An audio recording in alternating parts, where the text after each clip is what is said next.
এখন তাহলে একটা কোয়েশ্চেন আসতে পারে মাথায়, যে প্রিপোজিশন এর পরে যদি নাউন বা প্রোনাউন না থাকে সেক্ষেত্রে তা কি প্রিপোজিশন?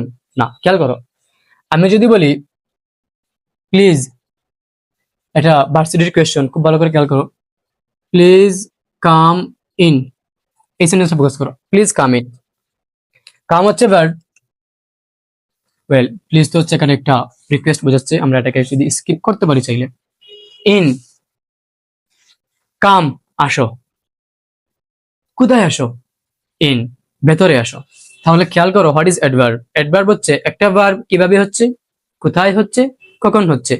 এই সকল যে সকল ওয়ার্ড গুলো এই টার্ম গুলো বোঝায় যে ভার্বটা কোথায় হচ্ছে, কিভাবে হচ্ছে, কখন হচ্ছে, সেগুলোকে আমরা বলি অ্যাডভার্ব।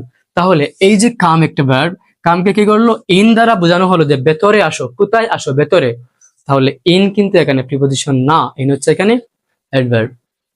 সো এই হচ্ছে প্রিপোজিশন নিয়ে মোটামুটি আলোচনা। আমি জাস্ট চাচ্ছিলাম মেইন বিষয়টাই যে অব্যয় আর যে প্রাধান্যই, এই দুইটা ওয়ার্ডকে আমি খুব ভালো করে বোঝাতে চাচ্ছিলাম। হোপফুলি তোমরা বুঝতে পেরেছো। প্রিপোজিশনের 2025 সাল থেকে 20 সাল পর্যন্ত প্রত্যেকটা বোর্ড কোয়েশ্চন চেষ্টা থাকবে খুবই ভালো করে বুঝিয়ে দেওয়ার। ধন্যবাদ।